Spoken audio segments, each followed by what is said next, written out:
लेकिन राम जी ने कहा पिता के आदेश का पालन करना है। और पिताजी ने ये नहीं कहा था कि बेटा तुम्हें बन जाना है, माताजी ने तो वरदान मांगा था, लेकिन पिताजी ने नहीं कहा था। माता जी की बात मान करके राम जी कहते हैं पिताजी मां का आदेश हुआ, मुझे जाने दो। इसलिए राम को मर्यादा पुरुषोत्तम कहते हैं। यदि आपके जीवन में त्याग है तो आपका सब पूजा करेंगे, और त्याग नहीं है तो अपने घर तक रहेंगे प्यारे। इसलिए कोशिश करो कि अपने जीवन में त्याग रखें, अर्थात संतोष रखें। जितना है अच्छा है, जो नहीं है अच्छा है, जो चल रहा है अच्छा है, बुरा कुछ भी नहीं है। जिस दिन आपने सोचा बुरा है तो सब बुरा है। जिसके अंदर संतोष आ गया वो भगवान का भक्त बन जाएगा। ऐसी महर्षि व्यास जी हैं, उनको संतोष नहीं है, बहुत बड़ी बात है। संतो इतना बड़े महामुनि परैरीश्वर, उनको संतोष नहीं है। बैठे हुए चिंतित होकर के नारद जी आए, बोले महाराज क्यों, आप क्यों चिंतित हो, क्या बात हो गई? बोले क्या बताऊं, मुझे संतोष नहीं हो रहा है। बोले क्या धन दौलत की इच्छा है? बोले नहीं। फिर बोले महाराज मैंने इतने पुराणों की रचना कर डाली, इतिहास की रचना कर डाली, लेकिन मुझे ऐसा लगता है कि मैंने अपने जीवन में कुछ किया ही नहीं।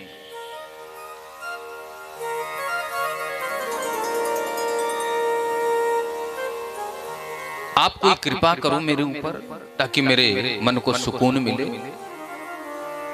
देवऋषि नारद कहते हैं प्रभु आपने पुराणों की रचना तो किया, इतिहासों की रचना तो किया,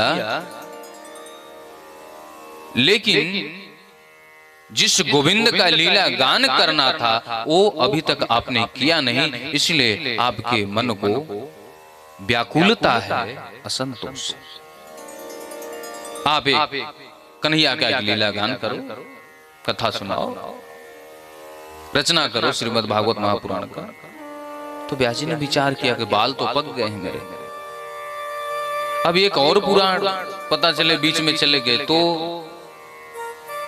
तो देवऋषि नारद कहते हैं कि यह धर्म कार्य के लिए, सत्य कार्य के लिए आप संकल्प लेते हैं, प्रतिज्ञा करते हैं, तो यदि आपकी उम्र कम भी है तो उम्र बढ़ जाती है। आदि गुरु शंकराचार्य की उम्र 16 वर्ष थी। उन्होंने विचार किया कि पूरे भारत में 4 गद्दी बनानी है और चारों पे शंकराचार्य को बिठाना है, धर्म की 4 गद्दी बनानी है। तो उनकी उम्र 16 वर्ष से 32 वर्ष हो गई। हिंदू सनातन धर्म को यदि किसी ने जीवित रखा है तो आदि गुरु शंकराचार्य हैं, जिनको शंकर जी का अवतार माना जाता है। 4 गद्दी बनाया, 4 शंकराचार्य को बिठाया। पाखंडी बाबाओं के ऊपर धरती नहीं टिकी है, ऋषि मुनियों के तपस्या के ऊपर धरती टिकी। व्यास जी महाराज ने नारद जी से निवेदन किया। नारद जी कहते हैं आप श्रीमद् भागवत महापुराण की रचना कीजिए, और अपने 3 अंगुली का स्पर्श व्यास जी के हृदय से कराया। व्यास जी को आत्मज्ञान हुआ। व्यास जी महाराज ने श्रीमद् भागवत महापुराण की रचना करने के लिए तैयार हुए।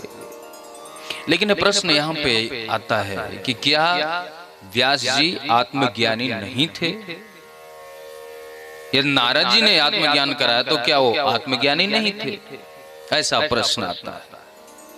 तो सूत जी बताते हैं कि कितना बड़ा भी कोई संत हो जाए, भक्त हो जाए, लेकिन यदि कोई भगवान का भक्त मिले तो उससे यही कहना चाहिए कि महाराज हमारे ऊपर कृपा करो, दीनता। और नारद जी ने क्या किया? भगवान भोलेनाथ के पास गए, बोले मैंने तो विजय प्राप्त कर लिया। भगवान भोलेनाथ बोले हमसे तो बोल दिए, विष्णु से जाकर के मत बोल देना, नहीं काम गड़बड़ हो जाएगा। नारद जी को लगा हमारी विजय से इनको जलन हो रही है, वो जाकर के भगवान विष्णु से भी बोल दिए, सबको पता है। यदि कोई भगवान का भक्त मिला है तो वहां पे आप बड़े नहीं, आप छोटे बन जाइए। तो व्यास जी ने नारद जी को प्रणाम किया है, लेकिन व्यास जी ने कहा कि देवऋषि नारद, जिस आत्मज्ञान को आपने मुझे दिया, यह आत्मज्ञान आपको कहां से मिला? ये आत्मज्ञान आपको कैसे प्राप्त हुआ? देवऋषि नारद कहते हैं, मुने, मैं कोई ब्राह्मण वर्ण का नहीं था, मैं कोई ज्ञानी संत नहीं था। पूर्व जन्म में मैं एक दासी पुत्र था। मेरा जन्म हुआ,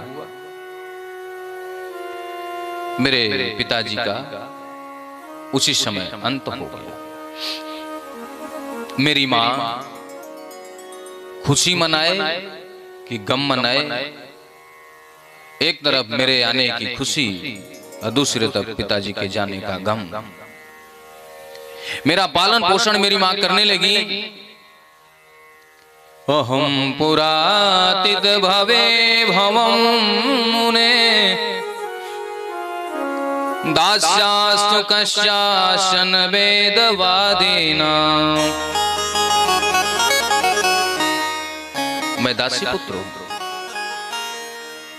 मेरी मां मुझे लेकर के जब मैं कुछ बड़ा हो गया, संतों के आश्रम पे गई, ऋषियों के पास गई। ऋषियों से निवेदन की कि मां, प्रभु आप मुझे कोई जगह दे दो, कोई स्थान दे दो जहां रह करके मैं आपके आश्रम में सेवा करूंगी और अपना पालन पोषण करूंगी, अपने गोपाल का पालन पोषण करूंगी। ऋषियों की पत्नियों ने घर में बर्तन धोने का काम मेरी माँ को दे दिया। मेरी माँ बर्तन धोती है। मैं भी बड़ा हो गया तो मैं माँ के एक काम में हाथ बटाने लगा। समय बीतता गया। कुछ दिन बाद संतों का आगमन हुआ। संत बाबा ने भोजन किया, वो जाने लगे। कीर्तन भजन किया, उनके साथ मैं भी बैठा था कीर्तन में। तो मुझे ऐसा लगा कि मुझे संतों के साथ रहना चाहिए। तो मैंने कहा कि महाराज यदि आपकी कृपा हो जाए तो मैं भी चलूं आपके साथ। संतों ने कहा कि बेटा, सबसे बड़ी गुरु यदि कोई है तो आपकी माँ है। ये भागवत कहता है। लोग कहते हैं ना, माँ बाप का कोई मतलब नहीं, गुरु बना लो कल्याण हो जाए। ये सूत जी महाराज का चाहते तो चेला बना करके ले जाते। आजकल ऐसे ऐसे आश्रम खुले हुए हैं। बेटा आ गया और महाराज देख रहे हैं कि बेटा तो अच्छा कमाई करता है, तो माँ बाप को किनारे कर दिए, बेटे को चेला बना करके आश्रम में रख लिए। ये प्रोपोगंडा चल रहा है। माँ बाप तरस रहे हैं अपने बच्चों को देखने के लिए। संत कहते हैं, बेटा आपकी माँ आपकी भगवान है, आपकी गुरु है, उनकी आप सेवा कीजिए। जिस दिन आपकी माँ कहेंगी उस दिन आप मेरी शरण में आना। तो कोई मंत्र ही दे दो। मंत्र मिला, ओम नमो भगवते वासुदेवाय। संत महाराज चले गए। महाराज मैं उस मंत्र का जाप करने लगा और जाप करते करते ऐसा लगा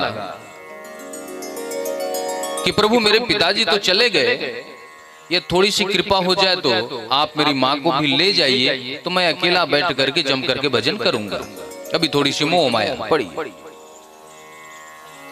मेरा ये सोचना था। सायंकालीन सत्र में मेरी माँ दुग्ध लेने जा रही थी। एक काले सर्प ने काट लिया और माँ का भी अंत हो गया।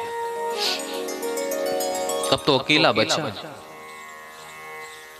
एक दिन बैठ करके भजन कर रहा था। भजन करते करते ऐसा लगा कि जिस गोविंद का मैं भजन कर रहा हूं वह मेरे हृदय से गायब हो गया। बड़ी व्याकुलता हुई। आंख खोल करके देखा तो जिस गोविंद का मैं जाप कर रहा था वही गोविंद मेरे सामने थे। मैं तो धन्य हो गया। गोविंद ने कहा, वरदान मांगो, क्या चाहिए? बोले महाराज आपकी कृपा चाहिए, आपके चरणों की भक्ति चाहिए। बोले आपकी माँ की कृपा से आपको मिल गई है और समय आने पे आप भी मेरे पास आ जाओ। माँ के आशीर्वाद से, माँ की सेवा से मुझे भगवान का दर्शन हुआ और ब्रह्मा जी के गोदी से मेरी उत्पत्ति हुई। मेरे पास जो वीणा है ये भगवान ने ही तो दिया है।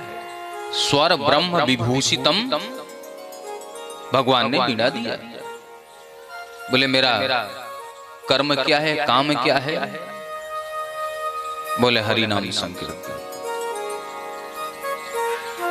राधे राधे गोविंद गोविंद राधे राधे राधे गोविंद गोविंद राधे राधे राधे गोविंद गोविंद राधे राधे राधे गोविंद गोविंद राधे गोविंद राधे गोपाल राधे गोविंद राधे गोपाल राधे गोपाल राधे नंदलाल राधे गोपाल राधे नंदलाल राधे नंदलाल राधे